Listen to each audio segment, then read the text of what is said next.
ফিল্মৰ নতুন এটা ভিডিঅ'লৈ আপোনালোক আকৌ এবাৰ স্বাগতম। আশা কৰোঁ আপোনালোক সকলো ভালে আছে। আজি 3 মাহৰ মূৰত 3 মাহৰ এটা ডাঙৰ গেপত ফিনলেব আকৌ এবাৰ ঘূৰি আহিলে এণ্ড ফিনলেব ৰিষ্টাৰ্টছ উইথ ভাৰ্জন 2.0। চ' এতিয়া ইমান দিন আমি নাছিলো, আমাৰ ভিডিঅ' হোৱা নাছিলে। আপোনালোকে এই অসমত চলি থকা পৰিস্থিতিৰ কথা গম পায়। এটা অসমত ইমান ডাঙৰ ট্ৰেডিঙৰ নামত এটা স্কেম হৈছিলে, আৰু তাৰ কাৰণে আমাৰ অসমৰ মানুহসকলে, আমাৰ অসমৰ বিভিন্ন অৰ্গেনাইজেশ্যন হওক ইত্যাদি হওক, ট্ৰেডিঙক লৈ এটা ভুল ধাৰণা লৈ আছিলে যে ট্ৰেডিং এই স্কেম হয়। ট্ৰেডিং স্কেম নহয়, ট্ৰেডিঙৰ নামত কৰা হৈছিলে স্কেম। ট্ৰেডিঙৰ নামত পইচা তোলা হৈছিলে মানুহৰ পৰা, ঠিক আছে। আৰু এই পইচা তোলোতে মানুহসকলক কৈছিলে যে আপোনালোকক ইমান % ৰিটাৰ্ণ দিম, হেন দিম, টেন দিম।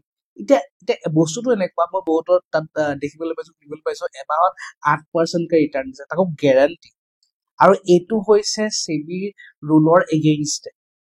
আপুনি সেবি ৰেজিষ্টাৰ্ড হওক, সেবি ৰেজিষ্টাৰ্ড এডভাইজাৰ হওক, সেবি ৰেজিষ্টাৰ্ড আপুনি ৰিচাৰ্চ এনালিষ্ট হওক, বা যিয়ে থাকক লাগিলে, ষ্টক মাৰ্কেট কোনেও কাকো গেৰাণ্টি বোলা শব্দ ব্যৱহাৰ কৰি দিব নোৱাৰে, প্ৰথমটো পইণ্ট। আৰু 7% যদি এমাহত বনে, এবছৰত আপোনাৰ কিমান বনিব আপুনি হিচাপ কৰি লওক। 12 মাহ থাকে, 7% 80-90% ওপৰত বনিবগৈ, 60-70% ওপৰত বনিব। আৰু এই বস্তুৰ গেৰাণ্টি দিব নোৱাৰে ষ্টক মাৰ্কেটত যোনসকলে কাম কৰে। আজি মই 5 বছৰৰ ওপৰৰ পৰা এই মাৰ্কেটত আছো। আমাৰ ষ্টুডেণ্টছ মোৰ দেন আমি 4-5,000 ষ্টুডেণ্টক পঢ়াইছো, ইউটিউবত পঢ়াইছো, আমাৰ কোৰ্চৰ মাধ্যমেৰে পঢ়াইছো। তাত তেখেতলোকে ভালকে জানে ষ্টক মাৰ্কেটে এবছৰত কিমান ৰিটাৰ্ণ দিব পৰা যায়। আজি যদি আমি চাবলৈ যাওঁ, আমাৰ মিউচুৱেল ফাণ্ড হাউচ ইত্যাদি যদি চাবলৈ যাওঁ, তেখেতলোকে টানি তুলি ইমান হাইলি কোৱালিফাইড প্ৰফেচনেলছ য'ত বহি আছে, তেখেতলোকে 12% বা 15%হে গ্ৰোথ দিবগৈ পাৰে। ক্লিয়াৰ? চ' এইটো কেনেকুৱা টাইপৰ এটা বস্তু য'ত ইমান % ৰিটাৰ্ণ দিছে। বাট এইটো কাৰণে হ'ল যে আমাৰ অসমীয়া মানুহখিনি লেক অফ ফাইনেন্সিয়েল নলেজ। আৰু ফিনলেবৰ মেইন উদ্দেশ্য ধাৰণা এইটোৱেই যে অসমৰ মানুহখিনি যাতে ফাইনেন্সিয়েল এৱেৰনেছ, ফাইনেন্সিয়েল নলেজ ইত্যাদিৰ ওপৰত যাতে কিছু নলেজ দিব পাৰো, সামান্য নলেজ যিখন আছে তাৰ মাধ্যমেৰে, ইউটিউবৰ যোগেদি, ছচিয়েল মিডিয়াৰ যোগেদি। আৰু যোনসকলে এক্সট্ৰাকৈ শিকিব বিচাৰে তেখেতলোকৰ কাৰণে ডেডিকেটেড কোৰ্চ ইত্যাদি আছে। এইখিনিৰ মাজতে আৰু এটা কথা ক'ব বিচাৰো, বহুত আমাৰ অসমৰ মানুহৰ এটা প্ৰশ্ন আছিলে, ফিনলেবে এইখন ইনষ্টিটিউট কেনেকৈ চলাই আছে, ফিনলেব সেবি ৰেজিষ্টাৰ্ড হয়নে? কাৰণ আজি মই এইটো ক্লিয়াৰ কৰো, ফিনলেব সেবি ৰেজিষ্টাৰ্ড নহয়। কাৰণ আমি সেবি ৰেজিষ্টাৰ্ড হোৱাৰ কোনো প্ৰয়োজন পৰা নাই। এখন ইনষ্টিটিউট চলাবলৈ যোনখিনি চাৰ্টিফিকেশ্যনছ লাগে সেইখিনি আমি ৰাখিছো। আৰু সেবি ৰেজিষ্টাৰ্ড যে হ'ব লাগিব মানুহক পঢ়াবলৈ, সেইটো মেণ্ডেটৰী নহয়।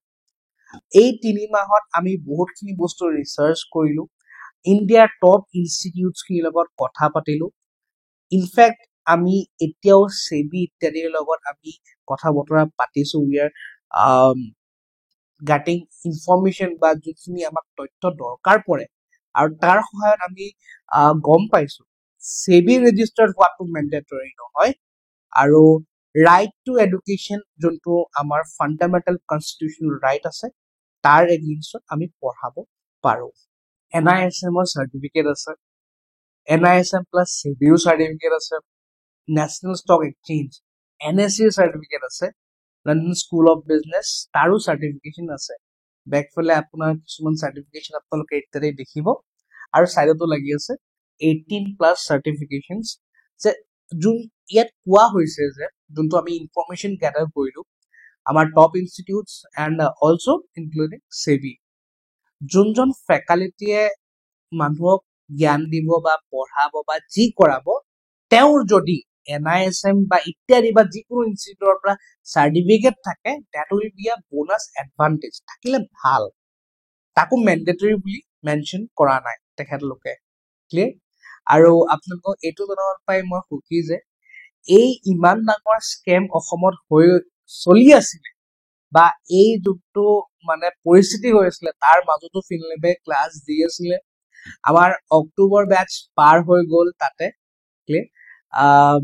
সৰি আমাৰ জুলাই বেচ পাৰ হৈ গ'ল, অক্টোবৰ বেচ চলি আছে বৰ্তমান। আপোনালোকক ক্লিয়াৰলি আমাৰ ভিডিঅ' দেখুৱাম প্ৰত্যেকটো দিনৰ আমি কেতিয়া কেনেকে আমি তেখেতলোকক পঢ়াইছিলো, কি এক্সাম লৈছিলো, তেখেতলোকে লাষ্ট ক্লাছ কেনেকে কৰিলে, সব ভিডিঅ' আছে বেক টু বেক ডেইলি আপোনালোকে ভিডিঅ' পাব। আমাৰ এনেকুৱা পৰিস্থিতি আমাৰ ক্লাছেছ চলি আছিলে, ক্লাছেছ ৰখা নাছিলে, আমাৰ নেক্সট বেটছৰ এডমিশ্যন চলি আছিলে আৰু সেইটো বেটছেটো এতিয়া ক্লাছ কৰি আছে আৰু নতুন আমাৰ আহিবলগীয়া সময়ত আমাৰ আৰম্ভ হ'ব, সেইখিনি আপোনালোকে নটিফিকেশ্যন পাব। এণ্ড লাইক অলৱেজ এইবাৰ ফিনলেণ্ড নতুন ভাৰ্জনৰ সৈতে আহিছে উইথ লাইক বহুতখিনি নেক্সট লেভেল বস্তু পাব, বহুতখিনি এই 3 মাহত আপোনালোকৰ কাৰণে